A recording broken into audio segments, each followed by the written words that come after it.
Auf dem Boden der Europäischen Union gab es seit 70 Jahren keinen Krieg mehr?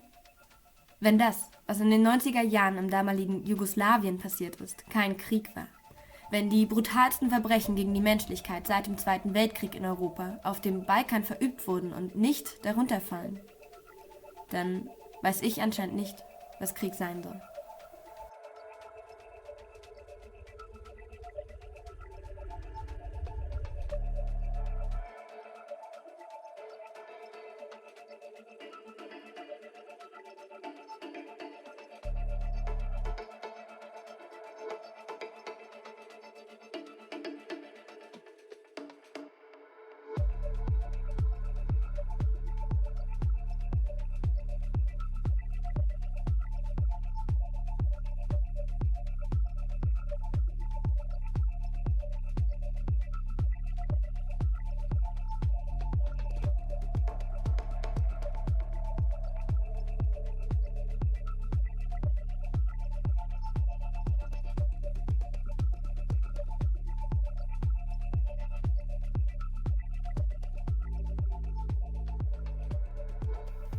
Der Balkan war schon immer ein viel umkämpftes Territorium.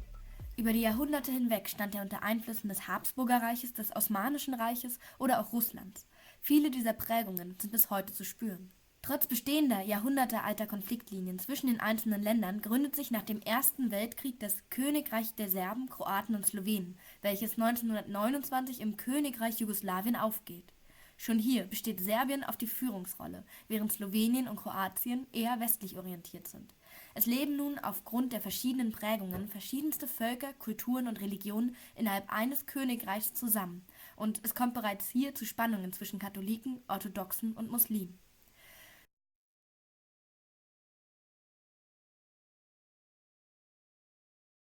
In der Zeit des Zweiten Weltkrieges bleibt Jugoslawien nicht unbetroffen. Obwohl es einen Pakt mit dem Deutschen Reich geschlossen hatte, wird es von dem vermeintlichen Verbündeten überfallen und der erste Versuch eines gemeinsamen Staates geht zugrunde. Die Länder Jugoslawiens gehen unterschiedlich mit der deutschen Besatzung um. In Kroatien übernimmt die faschistische Ustascha, die neben der grausamen Auslöschung von Juden, Roma und Muslimen auch die Endlösung der Serben anstrebt.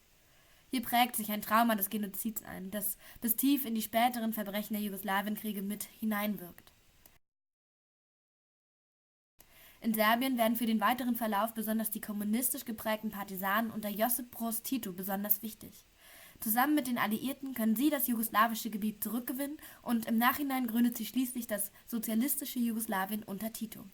Er wird zum Mittelpunkt des Staates und vereint ein Land, das komplizierter kaum sein könnte.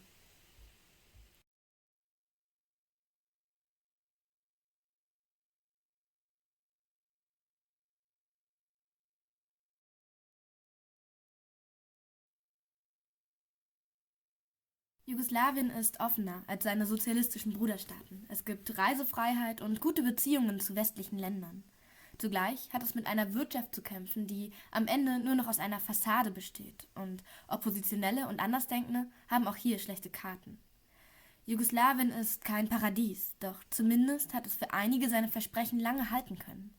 So lange, bis sich die politisch angefeuerten Konflikte verschiedener Volksgruppen in den Jugoslawienkriegen entladen und ein Jahrzehnt der Zersplitterung und politischen Unruhe folgt. Anfang der 90er Jahre entschließen sich Slowenien, Kroatien sowie Bosnien-Herzegowina nach einem vorangegangenen Demokratisierungsprozess Jugoslawien zu verlassen und selbstständige Staaten zu werden. Jugoslawien unter der Vorherrschaft Serbiens beginnt daraufhin mit militärischen Mitteln zu versuchen, diesen Prozess aufzuhalten. Und genau hier setzten meine ersten Gespräche an.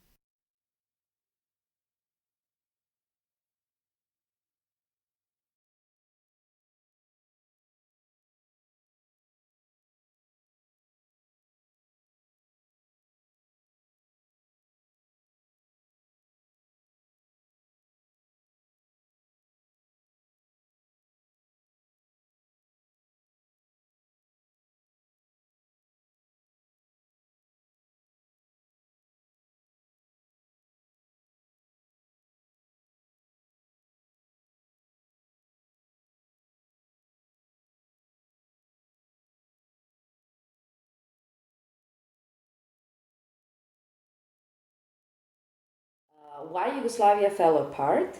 I think the answer is structural.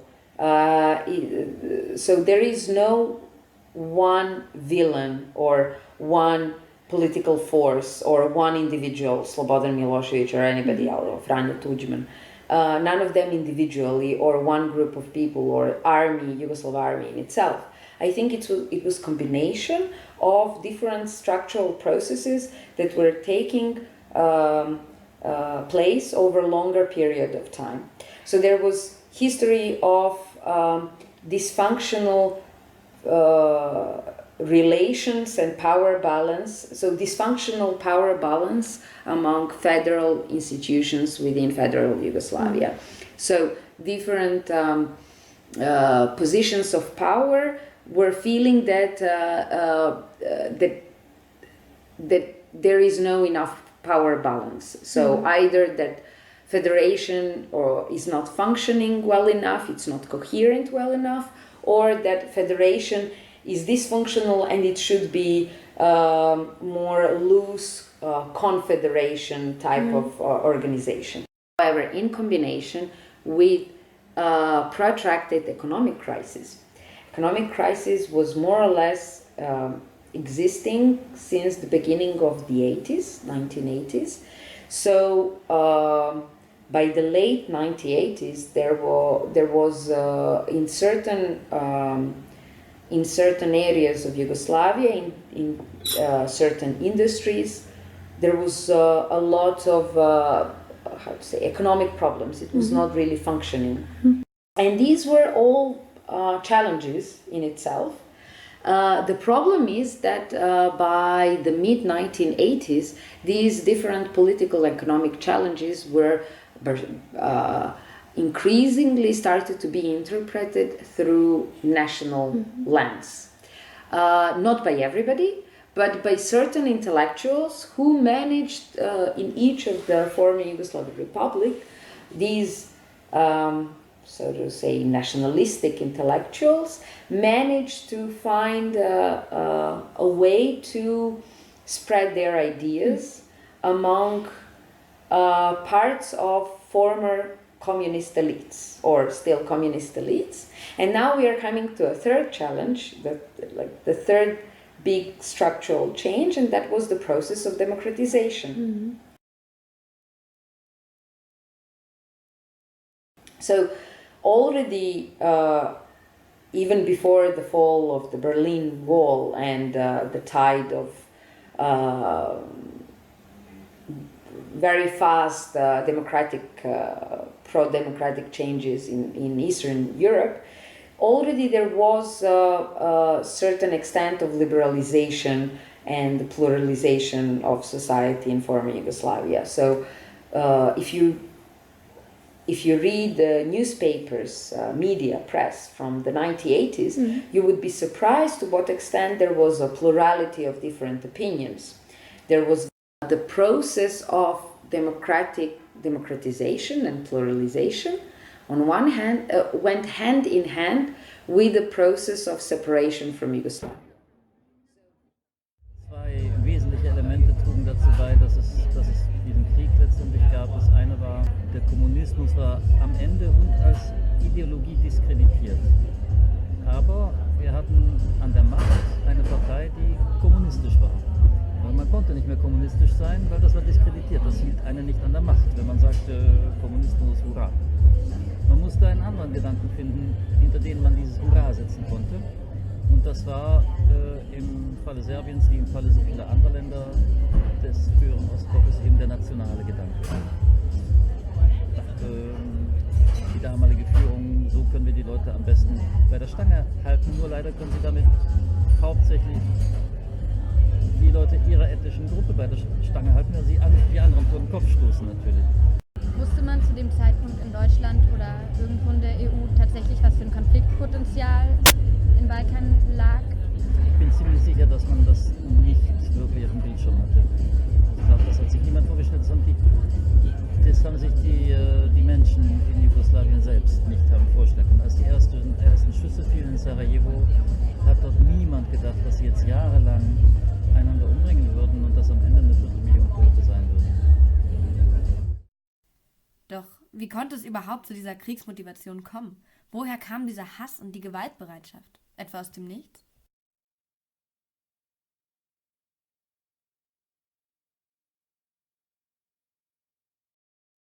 I suppose that there are some main narrative interpretations that are dominant in each of the former Yugoslav countries, and these narrative interpretations are part of the larger historical narrative about our nation. So, for instance, basically, you could say that in all former Yugoslav countries, dominant narrative or dominant opinion is that we are not guilty for the war. The other side attacked us. So, for instance, in Croatia, it is the interpretation that Serbian dominance in Yugoslav federal institutions was toxic, was dominating, and that basically Slobodan Milosevic, as leader of Serbian politics at the time, was started the war and aggression on Croatia and on Bosnia because he wanted to keep together, or not to keep together, but to enlarge Serbia to parts of Croatia and parts of Bosnia. Of course, the dominant narrative in Serbia is profoundly different. The dominant narrative is that, in a way, Serbs were the only one who wanted to keep Yugoslavia together, and everybody else at different point wanted to leave. So they did not attack Croatia or Bosnia, but instead they were just protecting Serbian people in these territories who wanted to stay in Yugoslavia. That's very clear. I think that there is big difference between, now I'm giving you my answer. There is big difference in the opinion of, like, the general public opinion is one thing, and the other thing is open or clandestine intention of the political elites who were in the power, political figures who were in the positions of power in the republics at the time of Yugoslav dissolution. But it was never really conflict between religions. I think it's very bad to name it in that way. It was conflict between political options who managed to arm themselves and who put religious badges on their shoulders. History of Bosnia and Herzegovina, there is conflation between religious and ethnic belonging. And so if you're Serbian, then you're Orthodox Christian. If you're Muslim, then you call yourself Bosniak. However, this division was not always politically most relevant. This got politicized in the process of democratization, or better to say pluralization in Bosnia. So the process when political parties were organized.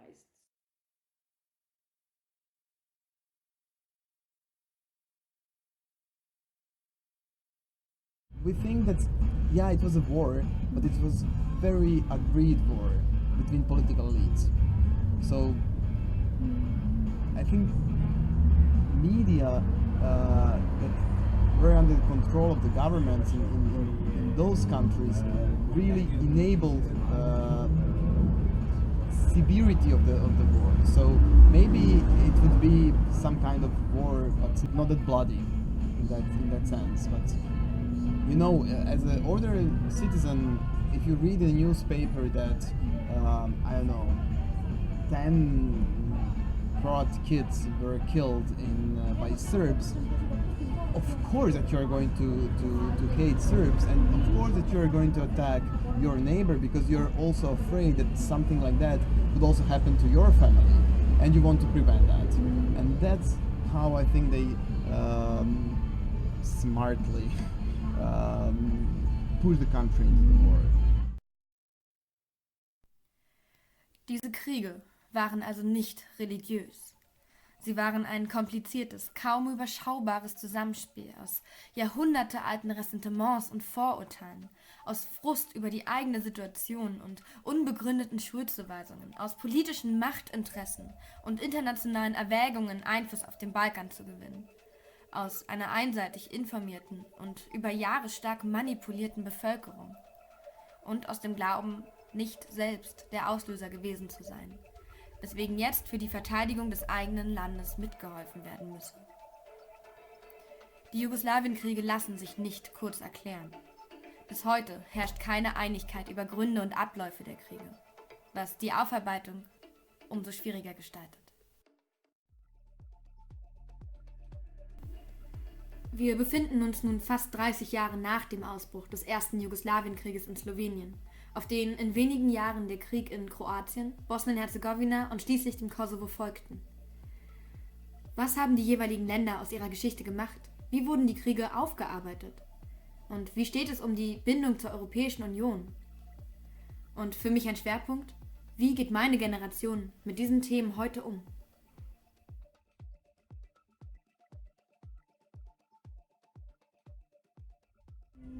And no one knows the real answers, no one knows the real truth in this moment, so I think that might be the biggest problem of this situation Don't know what happened there. no one knows that, because no one knows the whole story, how and why, and if you don't know how and why, how can you get closure? I'm kind of influenced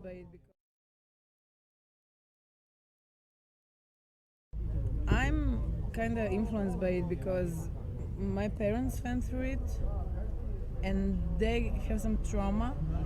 Maybe they don't have PTSD or something like that, but they still have that trauma, and I also have it because there is, I don't know, like low self-esteem because of it, because you're afraid. There is higher anxiety and all those, like we can say, discrete mental illnesses. I don't know, talk with people, to be open, to show love and respect, because there is one great thing, not all, because here is like black and white, that's how they present, like, oh, Serbia is bad, Croatia is good. No, not all Serbs are bad, like not all Croatians are good. So that's my... There have been criminal activities at both on both sides. sides, yes. People from western part of Europe are not aware what happened here actually, and how we are still influenced by it, and how we are sensitive to those kind of topics. I was born in 1993, so war already started, and I know my father was in the war, and I also I remember NATO bombing, for example, but not that clear. I mean, I just remember the sound of the planes and everything, bombs. But I mean, for me, that was interesting. You know, kids not going to school, playing all day. Oh gosh.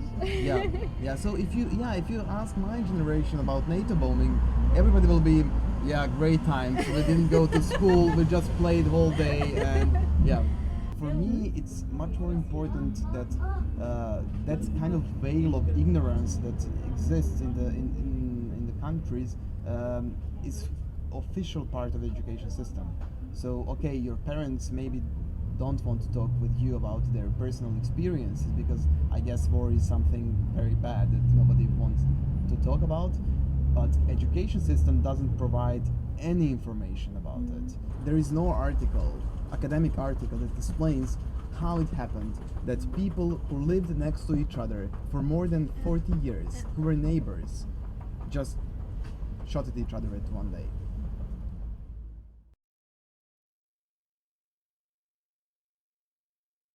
Auch wenn ich das Gefühl hatte, dass die Brutalität der Jugoslawienkriege noch immer für die meisten vollkommen unverständlich ist und bis heute keine Einigkeit herrscht, wie es zu diesen Kriegen kommen konnte, so habe ich doch immerhin ein paar Ideen mitnehmen können, was anders hätte laufen können, was heute geändert werden sollte und was für die Zukunft daraus gelernt werden könnte. I believe media is the answer. Because that's how it works. That's how you have Orban today. That's how you have Vučić here. It just controls media, and then people just believe what they hear at the TV or radio or what they read in the newspaper. So you cannot really fight that. And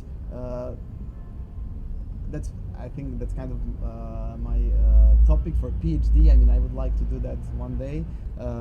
To compare how different media in Serbia, Croatia and Bosnia reported about the same events during the war. So you will, in Bosnian media, you will have that genocide happened in Srebrenica next day, not the next day, but 1 month after that when they discovered it. In Serbia, nothing, it didn't happen. In Croatia, maybe it happened, but probably it's because part of it were Croats.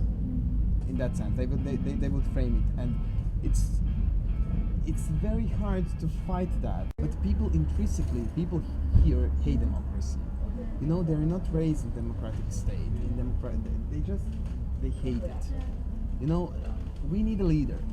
We need a strong person who will lead us. And a feeling that comes up in a lot of states in Europe again. Yeah, exactly. And you see that all these countries have kind of communist past, and you need few generations to change that. Probably, yeah. And when you think about Serbia and this region, first it's post-communist, it's post-transitional, and it's post-war societies. So Eastern Europe is just post-communist and post-transitional. I mean, look at Croatia. It's the member of the EU with really negating Nazis' past. If you're not saying that something was bad in your history, you can expect that things will happen again and again. Basically, it seems to me that the only path is that we stay committed to the basic agenda of Europeanization or unification, which is European values. And with that, we can perhaps then work also with memories. So basically, work on democracy, democratic development. That's the only path that we can take and think for common good, which is a challenge, you know. We lack stories about people who did not fit into this simplistic division. We lack stories about heroes who, risked their lives to help somebody from the other side. People who could not decide, people who were apolitical, and so on. So we lack all these nuances. And I think that the biggest problem about the way history of Yugoslavia and history in general is presented in the educational system, in the history textbooks that I'm analyzing, is that history is dominantly presented through lens of ethnically defined nation. So it's very often we Serbs and them Croats, even for historical periods where the notion of Serb and Croat would not really fit. It's disabling precisely this talk about nuances from the more recent history. I'm trying to work with history teachers how to find a way to present dissolution of Yugoslavia through non-conflict and non-nationalistic lens. What we are trying to do is to present history in multi-perspective way, to say that each event could be seen as economic crisis, but also as crisis of political system, and that from dominant Serbian narrative, this event is called as liberation of Vukovar. From the Croatian narrative, the same event is called fall of Vukovar. So to teach children to be aware that there is always a different perspective of a problem. This is how history should be taught. We just have to be very honest with ourselves in the sense that we have to make things clear. I mean, it's very painful, I guess. But for me, it's not that painful in the sense that I don't feel related to that. It's not some crimes were committed in the name of the nation, in that sense. But if I don't stand against that, and if I say, okay, yes, crimes were committed by people who were in power at that time, and I think they were bad, and I'm sorry for that, but it's not my personal responsibility, then you can move forward as a society. You have a next level where political elites have to say, we are sorry as a country because we have political responsibility, because we are political actors, so we have political responsibility for it. But you cannot get that because you have the same political elites in almost all countries in power right now, 20, 30 years after the war. How can you explain that? Ich persönlich nehme für mich Erkenntnisse über eine nicht funktionierende Erinnerungskultur mit. In Städten wie Zagreb, Split und Belgrad keine Museen über die Jugoslawienkriege, ja teilweise nicht mal über die Geschichte Jugoslawiens zu finden, war erschreckend und eine Leugnung der stattgefundenen Kriegsverbrechen. Dass die 90er Jahre im Unterricht nicht thematisiert, Familiengeschichten nicht aufgearbeitet werden, dass nicht einmal ein Interesse der Bevölkerung in Kroatien und Serbien an einer tatsächlichen Aufarbeitung zu bestehen scheint, das macht das Ganze für mich umso aussichtsloser. Diese zu spürende Abneigung, wenn ich das Thema im Gespräch aufbrachte, die aber häufig nicht gegen mich, sondern gegen den vermeintlich bis heute bestehenden Gegner gerichtet war. Diese Abneigung, durch die viele bis heute den anderen die Schuld für diese grausamen Kriege geben. Dieses zum Teil stark verfälschte und bis heute manipulierte Wissen über Abläufe und Auslöser für die Kriege lassen eine Aufarbeitung umso komplizierter werden. Bis heute besteht zum Teil ein tiefes Misstrauen gegenüber Staat und den anderen ex-jugoslawischen Ländern. Und zweiteres wird zum Teil noch von den Regierungen weiter provoziert. Der Balkan bräuchte eine Zeit der tatsächlichen Aufarbeitung. Endlich eine radikale Konfrontation mit den erlebten Geschehnissen, eingebettet in eine geeignete, helfende Erinnerungskultur. Denn jetzt ist das doch noch möglich. Jetzt können Geschehnisse noch mit Zeitzeugen rekonstruiert werden und eine Generation kann an die nächste weitergeben, wie es damals zu diesem grausamen Jahrzehnt kommen konnte. Sie könnte ihr erklären, dass Krieg eben nichts mit Rationalität zu tun hat. Dass dieser Krieg aus einer Vielzahl von Einflüssen, aus Enttäuschungen und politisch provoziertem Hass und aus der damaligen Propaganda Jugoslawiens sowie einzelner Staaten resultierte. Sie könnten zugeben, dass die schlimmsten Kriegsverbrechen seit dem Zweiten Weltkrieg hier, auf dem Balkan, stattgefunden haben und es nicht nur einen Verantwortlichen dafür gab. Und sie könnten vermitteln, warum es wichtig ist, dass alles Mögliche getan wird, um solche Kriege in Zukunft zu verhindern.